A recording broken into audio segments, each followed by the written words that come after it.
Alrighty then. This is this guy coming at you on YouTube or Rumble or the website, which kind of loops back to one of the two. Rumble, I think it is. So, anyways, coming at you, here we are. This video, of course, you saw it, you clicked on it. 10 powerful ways to practice self-love. Let's get into it. Self-love, self-respect, self-worth. There's a reason why they all start with self. The reason is you can't find them in anyone or anything else.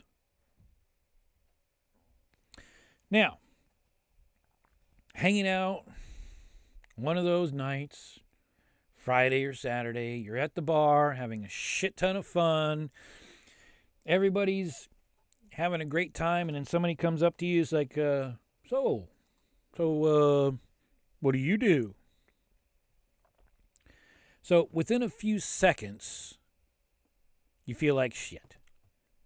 Playful side vanishes, and in enters the guy or the girl filled with doubts and insecurities. Truth was, I don't fucking know what it is that I'm doing. Just left my corporate job. Now I'm on a journey to discover what I truly wanted in life. So how do you respond to that question? I don't know. I don't have a job title because I don't have a job. Right? Now you feel stripped down, naked, and freaking exposed. Unless, of course, I don't know what I'm doing in my life. Works for you, sweetie. Does it? Nothing externally to prove any sort of worthiness coming from me. I've always been pretty damn confident, right? Incentives for challenging myself. You know, an ice cream if you climb to the top of that mountain or tree or whatever it is you imagine today. Do something for your siblings because it makes you feel better, and I'll give you a cookie. Right? Never really had a problem saying yes to a lot of things. I had a lot of problems saying no. That's another video. Taking on job offers abroad, accepting challenging positions and demanding projects, Of course, moments of doubt. But even when you doubt yourself, you always say, we'll find a solution one way or the other. Am I going to be able to rent a place over there in Timbuktu? I don't know, because I've never been. Do I make phone calls? If I do make phone calls, do they speak English? Because I only speak American. You know how that goes.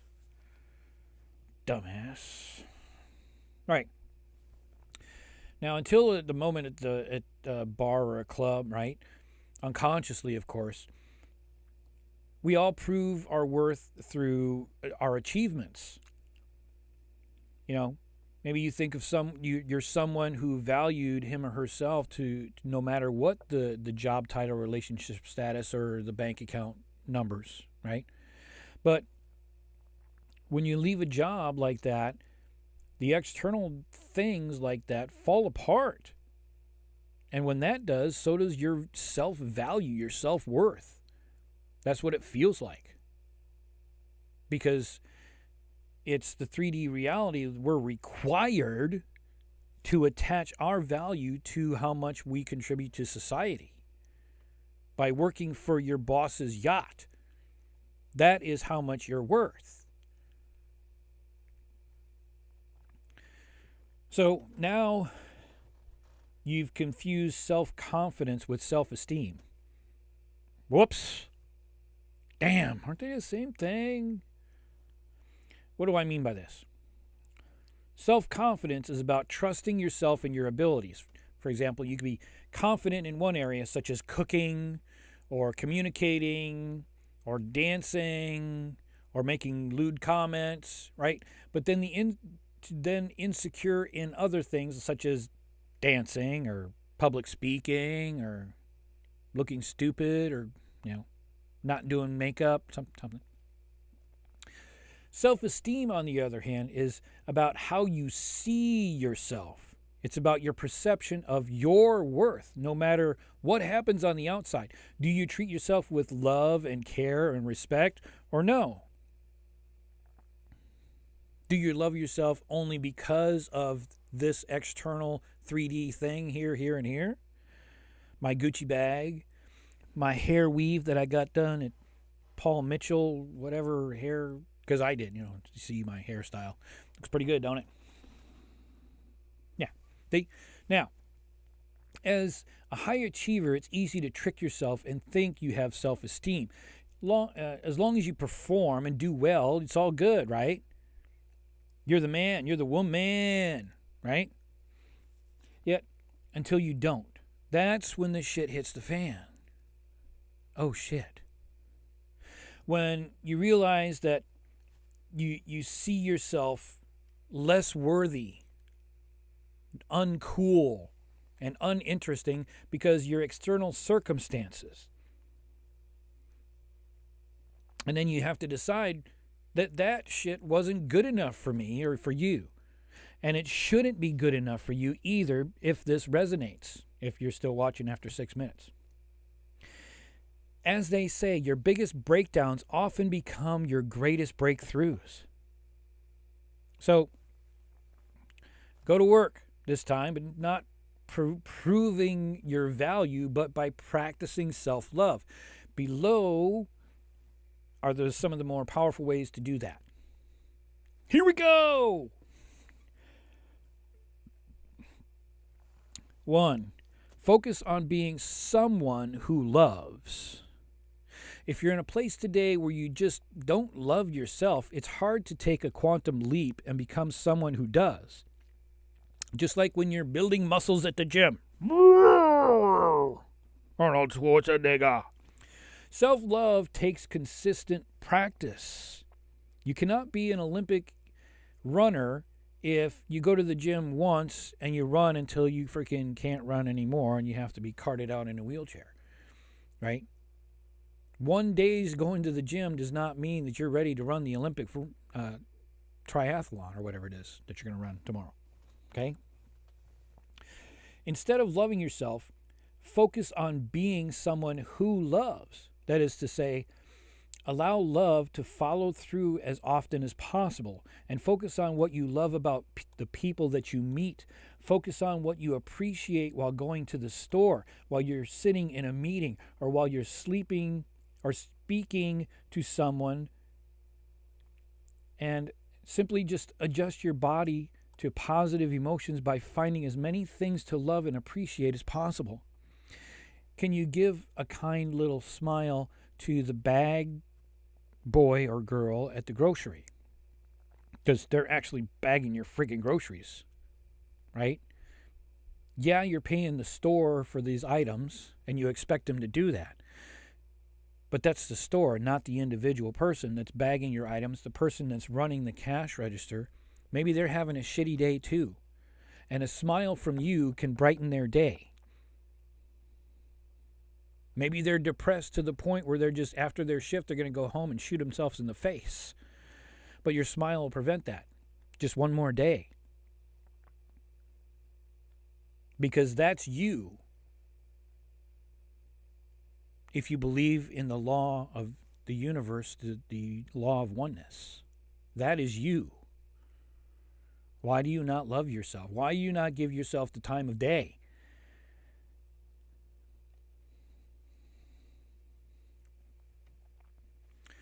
Two, tap into what it looks and feels like to be loved. It's easy to be loving towards ourselves when things go as planned, when we succeed and people like us. Not so much when shit falls apart and we screw up and we're rejected, right? When we struggle the most, there's always when we tend to be the hardest on ourselves. Why the hell did I do that? That was dumb. Negative self-talk. Here we go. You know you've done it. In these moments, you have to ask yourself how someone who loves you deeply would act. How would your grandmother help you? What would she say? What would she do? How would they behave?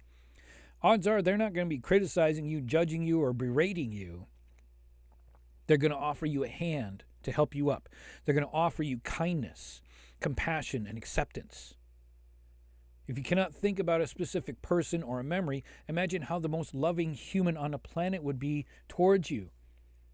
Then practice that towards yourself. You know you have people that you look up to, people that you want to be like. What would they say? What would they do to encourage you to keep going? A kind word, a kind look, a kind gesture. The encouragement on the sideline when you're running the race. You see it all the time. That's why there's bleachers for people to cheer on the athletes. And that is you running that race. That is you down there, the man or woman in the arena. 3, stop comparing yourself. Comparison is one of the absolute killers of self-love. We're never nice when it comes to comparisons, right? Because what we do, we take our greatest flaws and we compare them to someone else's greatest successes. In short, absolute failure. You don't think that that person has failed getting to the success that they're looking at right now? The success that you're looking at right now, achieved by that individual, is 1 in a million shot. They've failed, but they failed upwards along their path, and they picked themselves up and they kept going. Instead, you have to realize that you are the one to write your story. Realize that you cannot compare your life to someone else's, because no matter how well you know them, you never know how they feel or how they perceive their life. Instead, spend your time and energy nourishing and building your own path. Is it laden with golden bricks or cheese? What is it that you prefer? Dirt, gravel, blacktop? Kind of hard on the feet unless you're wearing shoes. I don't recommend shoes. Now, take baby steps. Number 4, right? Desires are powerful. And so to take action, turn those dreams into reality, is to honor and care for yourself. By taking daily actions, you signal that you're worthy of living the life that you desire. It doesn't have to be a huge action. You don't have to leap off the edge of a cliff. Small and consistent steps in the direction that stirs your joy, your care, and your excitement. That's what keeps you going. If you're not moving towards your excitement and joy and care, right, you're probably going the wrong way. This demonstrates that you care and respect your dreams, and thus respects yourself. And has there been a better time to do that than now? Because quite honestly, the future doesn't exist yet, and the past doesn't exist because you're biased. But that's another video. So you're in the now. So get on it. If you need this video to tell you to get off your ass, then get off your ass!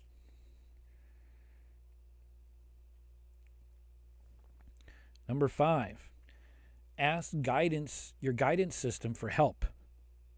Imagine that your emotions are the ones that are guiding you. That is your team of guidance, right? Your counselors, whatever the hell you want to call them.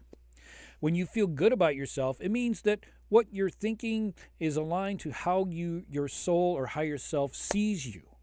When you feel bad about yourself, it's a red flag telling you that you need to change your perspective now before you get hurt emotionally. Okay? If you think a thought such as, I am fat, how does that feel? It's probably not so good, right? So then it's a sign to think a different type of thought, or a different thought altogether. Try to replace that thought with something kinder, such as, I'm fluffy. Maybe I need to be less fluffy, right? I need to get rid of my pillows, right?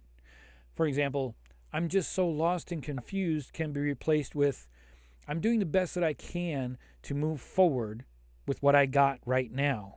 I've made a decision to change, and I'm moving forward towards that decision to better myself. Number 6, surround yourself with people you feel good with. This is a really important one here, folks. Really important. Write it down. Well, you got the video. Just go back and rewatch it again. Helps with the algorithm, so go ahead and watch it again. Now, you may have heard Jim Rohn's famous quote before. You are the average of the 5 people you spend the most time with. That's where it came from, Jim Rohn. Think about who those people currently are. Do they inspire you? Do they fill you up? Do they fill up your self-love tank? Do they want what's best for you or no? Just because you've been friends does not mean that you need to keep spending time together. Just because you're taking a break from someone doesn't mean you won't be close again. You have to be picky about who you spend your time with, and don't give it away in the spirit of mercy. That's not nice to either of you. Be there because you want to be there. Otherwise, don't. If you have to drink alcohol to hang out with a specific group of friends or your best friends, probably not your best friends. You need alcohol to subside what they say and what they do and how they act. You don't like them. Can you hang out with them without drinking copious amounts of alcohol? Smoking whatever it is that they're smoking? Doing whatever it is that they're doing? Do you like doing what they're doing? Or are you just going along with it because that's the way it's always been since high school or even before?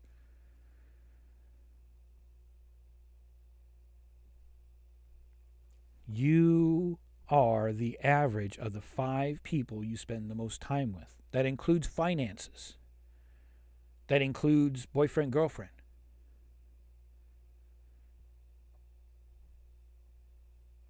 That includes spouses. That includes children. That includes parents. Well, mother and father. Not a pair who rents, but that's another video for Tuesday. But we won't go there right now. You may have to move yourself somewhere else. I'm not saying physically get up and move, like to a different city, but maybe out of the bar stool and back at home to refocus your life on what it is that you want to do and what it is that you truly want to be.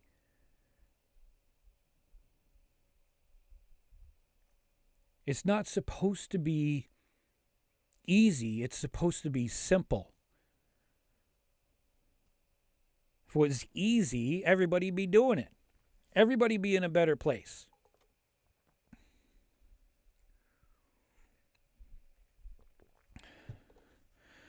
Seven, be compassionate when the shit hits the fan. So many of us beat ourselves down when we need our love the most. We fail or we screw up or someone rejects us. And that's the time we often get even more down on ourselves. Beat that dead horse. You're already down there on the ground. Throw a couple of kicks to your own face. Doesn't that feel good? Nice size 10 right here. Maybe another one over here. Does that sound fair? No. Instead, choose to be the most loving and forgiving with yourself when things do not go as planned. When you stumble and fall, when you say the wrong things, when someone rejects you for a project or a project is failing or if it has failed and you're the one standing there holding the stick. Ask yourself what you need and then spray that all over yourself. Shh. Liquid Awesome by Zander. right? So figure out what it is that you can do to possibly correct the situation, even if you can or cannot correct it, right? Because you're that good. You're that awesome, right? What would your grand say? How would they help you out? How would they help you along? Give you a hand up, a hand out. Not necessarily a hand out, but a hand up. Take it. Look into their eyes so they can see your determination to succeed, no matter what. Captain Marvel. Go watch the movie. Number 8, make room for healthy habits. Oh, yeah. Start truly caring about yourself by mirroring that in what you eat, how you exercise, what you spend your time doing. Do stuff not to get it done, but because I have to, but because you care about you. This is going to make me look so good. I don't know how, but it's going to help. Maybe a little bit, but not really. So I'm going to put it on because that's what the ladies like. Some extra sexy liquid awesome by Zander. Right? If you don't feel like going to the gym, maybe you put on a soul-soothing podcast or go for a walk.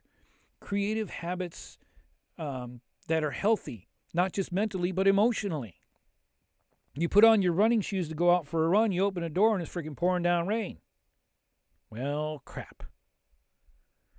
Maybe you could do some other exercises today, right? Some squats, some steam irons, right? Some other calisthenics you can find all over the fucking internet today, right? And if you do go running every day, you probably have a routine that you could switch to. It's not just about running, it's about endurance.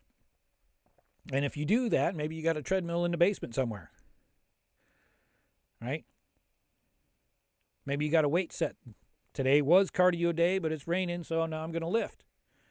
Maybe do some abs. Maybe do some tricep pulls and do some chest and tri today. I don't know. Do something.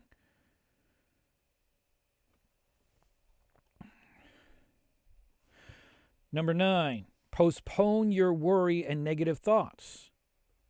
What do you mean? Well, are you ready for a really great trip? Right? If so, then you get excited.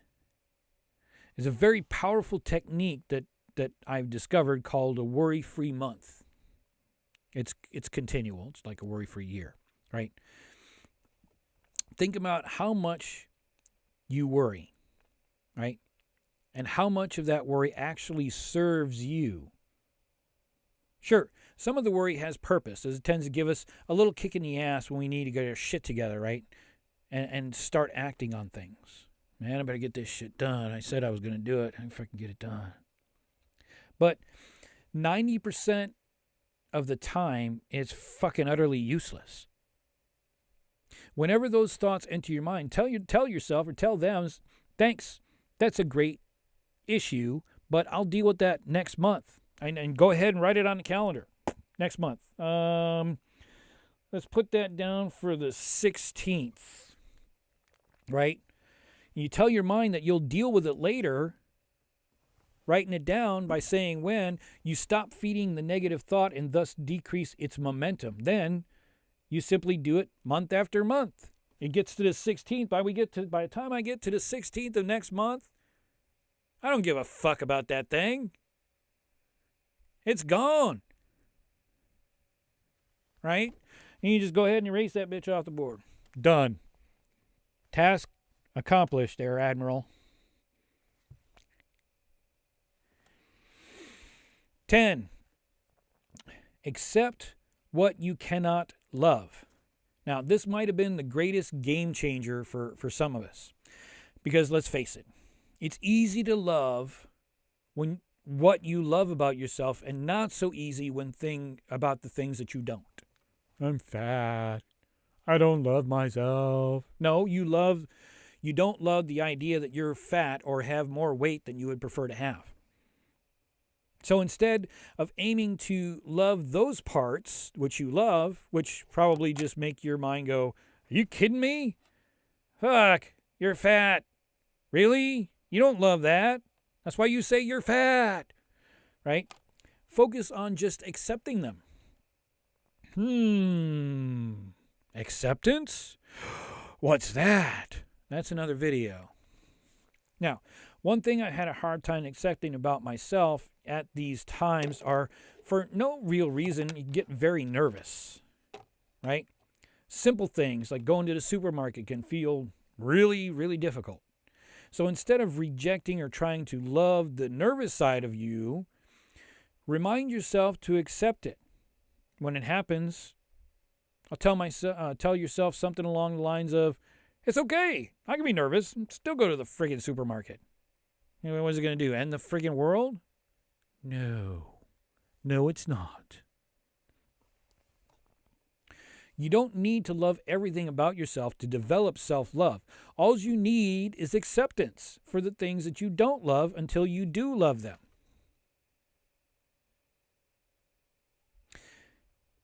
Next time something happens that makes you want to get down on yourself, see this as your practice and accept what it is. Rewatch the video. Helps with my algorithm. Thank you very much. Care for the world by caring for yourself. Universal law number 1. We are oneness. When you love yourself, you love everything and everyone. You raise the vibration of the collective consciousness of the universe.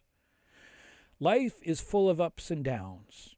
Health can transfer into disease. Success can be turned into a complete collapse and getting fired from your job. Romantic love can be transformed into coldness or divorce. But no matter what happens on the outside, we can still have a solid foundation built on self-love. Because how is it that you're going to accomplish anything? How is it that somebody else is supposed to love you if you don't love yourself? Self-love is not a luxury. It's a necessity in today's society. You have to start implementing some of the practices in the top 10 that I've done just now, right? And most of all, have compassion with yourself when you fall short. The simple brushing off and getting back up again, and say, as they say, practice makes permanent. If you practice falling down and belittling yourself, that's going to be what's permanent.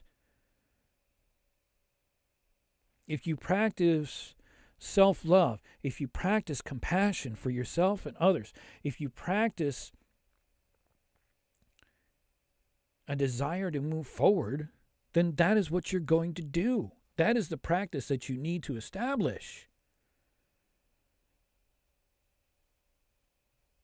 Now, finally, realize that by caring for yourself, you care for the entire world and Gaia, right? Your actions have a ripple effect. It starts with you, the pebble in the pond, and the ripples go as far as the lake or the river or the universe will take them. Hey! This is the end of the video, so go ahead and smash that like button. Hit that subscribe if you have yet to. And of course, you know you love this sexy face, so go ahead and hit that notification bell. Because I have that stuff by Zander. Liquid awesome. Tune in, tune up, and raise your vibration. Until next video, you will see me then.